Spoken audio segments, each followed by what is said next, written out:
अस्सलाम वालेकुम welcome back. पहले तो माज़रत, काफ़ी देर बाद वीडियो बना रही है। मेरा ख़्याल था कि रमज़ान में जो है हम वीडियो शुरू कर लेंगे, लेकिन कुछ बना भी लेंगे, लेकिन नहीं बना सके। कुछ शेड्यूल इस तरह का टाइट रहा और कोई ऐसा हमारा सिस्टम चला कि हम बना नहीं सके। Anyhow we are back and I will try my best कि आज ही कम अज़ कम ज़्यादा बनाऊँ वीडियोस, क्योंकि आज का दिन मिला था। कुछ ईद के बाद चीज़ें हमने रैप अप करनी थी, उससे एक बल्कि एक टॉपिक भी निकल आया है स्टॉक टेकिंग का। हमने ईद के बाद स्टॉक टेकिंग अपनी की, तो वो भी मैं इसका एक वीडियो जो है ना मैं आपको बनाऊंगा। पर आज की वीडियो जो ये वाली वीडियो है उसमें मैं आपको बताऊंगा कि सब रंग की सेल कैसे रही वेबसाइट पे और दराज पे। तो जनाब, वेबसाइट पे तो ज़रा इस तरह की रही और दराज पे इस तरह की रही, और साथ में आपको ये चीज़ें बताऊंगा कि दराज ने कितना तंग किया। बावजूद इसके कि सेल बेहतर रही, दराज ने बहुत तंग किया। उम्मीद ये की जा सकती थी कि अगर दराज तंग ना करता तो और ज़्यादा बेहतर हो जाती। तो पहले तो मैं आपको बताऊं कि इस वेबसाइट पे हमारी सेल क्यों डाउन रही। एग्जैक्टली मैं नहीं बता सकता, लेकिन माइट भी जो आजकल फाइनेंशियल कंस्ट्रेंट हैं उस वजह से भी हो सकता है। क्योंकि हमने जो कहा हुआ था कि 5000 से ज़्यादा का जो करेंगे, तो 5000 से ज़्यादा की नहीं हुई अनफॉर्चुनेटली। और जिसे कह सकते हैं कि तसव्वुर नहीं किया था कि हो जाए, क्योंकि पिछली बार काफ़ी हुआ था, लकी ड्रॉ भी हुआ था, लेकिन इस दफ़ा वो पार्टिसिपेंट नहीं। छोटे यानी कि जो कम प्राइस वाले ऑर्डर थे वो ज़्यादा थे काफ़ी, लेकिन ये है कि ज़्यादा प्राइस वाले नहीं थे। एनी हाउ, इसमें कोई मसले की बात नहीं होती, इंसान सीखता है और ये नहीं होता कि हर दफ़ा चीज़ अच्छी जाती है, आपकी मर्ज़ी के मुताबिक या आपकी मंशा के मुताबिक जाती है। कम ज़्यादा होता रहता है। तो सब रंग पे सेल उस तरह की नहीं रही जितना एक्सपेक्टेड थे। ऑफ कोर्स इसको मैं स्टडी करूँगा फर्दर और इसमें बेहतरी लाने की कोशिश करूँगा कि क्या चीज़ बेहतर हो सकती है। दराज की सेल अच्छी रही थी, पिछले साल की निस्बत बहुत अच्छी रही थी, लेकिन दराज ने तंग बहुत किया। और जो दराज के सेलर ख़ास तौर पे इस वक्त देख रहे होंगे वो उन्हें पता होगा कि shopify.com का जो एरर था उसने बहुत तंग किया था।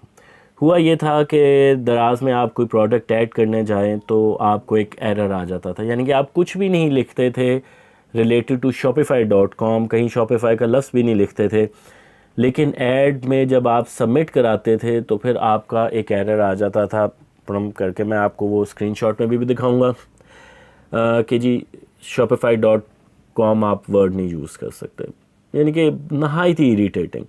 और ये मेरे साथ नहीं हुआ, मैंने कुछ सेलर के साथ कांटेक्ट किया तो सेम ही आ रहा था। उसके बाद बल्कि मुझे तो ये भी आया था, एक मुझे एरर आया था कि आप पीटीए से अप्रूव्ड शुदा अनअप्रूव्ड शुदा जो है वो नहीं बेच सकते मोबाइल। भाई मैं मोबाइल ऐड भी नहीं कर रहा था, ना कोई उसका ताल्लुक़ था। यानी कि जैसे कहते हैं ना बंदा कोई पागल हो जाए, तो दराज बिल्कुल पागल हो गया था, सठिया गया था, समझ नहीं आ रही थी उसको। अच्छा, कंप्लेंट्स वही जो मैंने आपको एक प्रोसीजर बताया था कि टिकट नंबर ले लिया, थोड़े दिनों के लिए गायब हुई, फिर शुरू हो गई। और फिर वही उन्हें भी अब पता चल गया हुआ है, शायद उन्होंने भी वीडियो देख ली थी मेरी, कि अब टिकट नंबर को किस तरह एक्सटेंड करना है। एक कॉल करवाते हैं, कॉल 2 बेल्स हों, कॉल काट देते हैं और वहाँ से टिकट क्लोज़ कर देते हैं, जी हमने तो कॉल की थी, आपने अटेंड नहीं की। नहायत ही इरिटेटिंग, नहायत ही इर्रिस्पॉन्सिबल बिहेवियर दराज का। मैं कहता हूँ कि एक छोटे से एरर है और ये टेक्निकल एरर है, माइट भी कहीं पे हो रहा है टेक्निकल नेचर का, कि वो उसको रीड कुछ और कर रहा है और जो प्रोहिबिटेड वर्ड्स हैं वो उसको रीड कर रहा है कि इस जो बंदा ऐड कर रहा है, सेलर ऐड कर रहा है, उसमें ये shopify.com या कोई और चीज़ प्रोहिबिटेड है।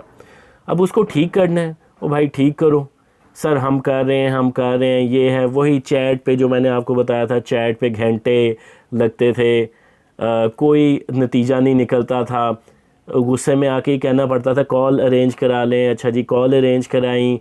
फिर अच्छा, बड़े मज़े की बात, एक दफ़ा उन्होंने क्या किया, आपकी वर्डिंग ज़रा जस्ट चेक द वर्डिंग, आपकी जो है प्रॉब्लम रिज़ॉल्व हो गई है, 36 से 48 घंटे में ये रिज़ॉल्व हो जाएगी और आपकी टिकट क्लोज़ की जा रही है।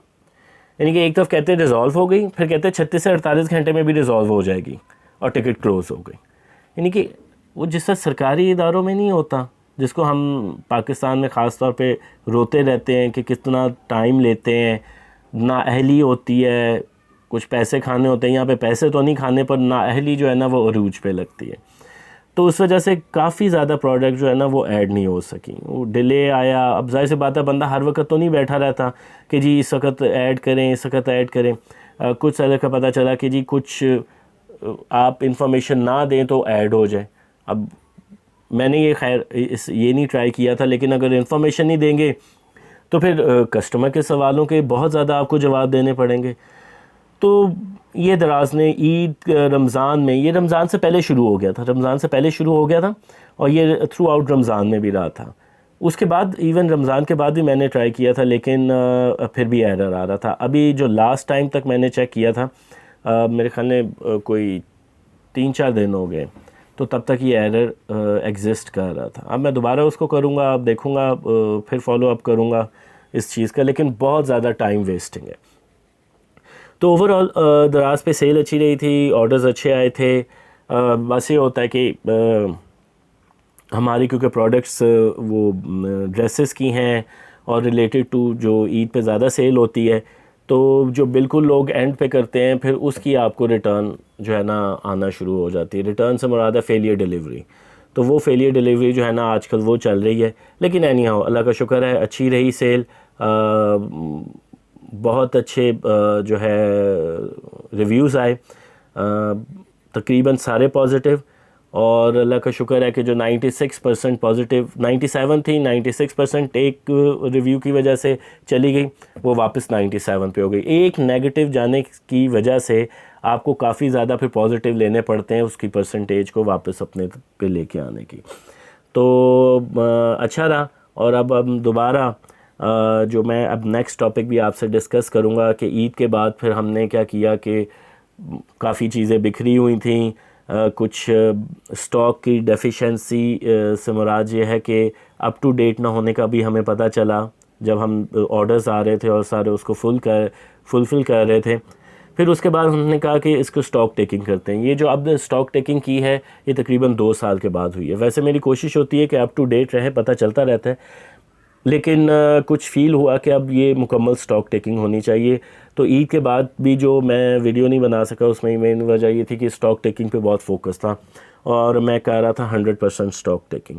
इस वजह से मैं आपको भी रिकमेंड करूँगा कि आप भी स्टॉक टेकिंग करें। मैं नेक्स्ट वीडियो में इंशाल्लाह आपको स्टॉक टेकिंग के बारे में थोड़ा सा ब्रीफ़ करूँगा कि क्या क्या वजूहात होती हैं जिसकी वजह से हमें करनी चाहिए और क्या क्या मोस्टली जो है ना डिस्क्रिपेंसीज निकलती हैं। ऑनलाइन बिज़नेस में आप स्टॉक टेकिंग मैं कहता हूँ कि बहुत ज़्यादा इम्पॉर्टेंट है, क्योंकि जब ऑर्डर आया ना तो आप उसको इस तरह इनकार नहीं कर सकते जिस तरह फ़िज़िकल आप बेसिस पे सेल कर रहे होते हैं। आप फ़िज़िकल बेसिस पे कोई कहेगा कि जी मुझे ये आइटम चाहिए, आप कहेंगे जी अच्छा 1 मिनट, जाके ढूंढेंगे नहीं मिलेगी, आप कहेंगे सॉरी ये जो ख़त्म हो जाएगा, वो बंदा चला जाएगा। लेकिन ऑनलाइन में नहीं कर सकते। ऑर्डर आ गया, अगर आपने कैंसिल किया तो नुकसान आपको होता है। नुकसान इन द सेंस के एक तो ज़ाहिर सी बात है कस्टमर आपका जाता है, दूसरी बात यह है कि आपकी रेटिंग डाउन होती है। तो इस चीज़ को जो है ना आपने बहुत इसका ख्याल रखना है कि आपकी जो है ना स्टॉक आउट ना हो, इन दी सेंस कि जो स्टॉक आपका आ रहा है दराज पे वही स्टॉक आपके पास अवेलेबल हो ताकि आप उसकी फुल जो है ना फुलफिलमेंट कर सकें। तो ये तो हो गया। मैंने बताया आपको कि हमारी सेल कैसी रही, अच्छी रही दराज के लिहाज से, सब रंग वेबसाइट पे उस लिहाज से नहीं। हालांकि कस्टमर्स के लिए बहुत एडवांटेज है कि वहाँ पे प्राइसेस कम होती है, लेकिन ऑफ कोर्स एक अपना बिल्कुल माइंडसेट होता है उस लिहाज से। तो लेकिन I am very much hopeful कि इंशाल्लाह इन कमिंग डेज़ और स्पेशली नेक्स्ट ईद से पहले ये चीज़ जो है हम ओवरकम करेंगे और बेहतर सेल हमारी सब रंग पे होगी कंपेयर टू दराज। तो इस वीडियो के में अब तक इतना ही। अब नेक्स्ट वीडियो में आप just wait for the next video, और नेक्स्ट वीडियो में जो है आपसे बात होगी स्टॉक टेकिंग के बारे में। ओके जी, टेक केयर, अल्लाह हाफिज़।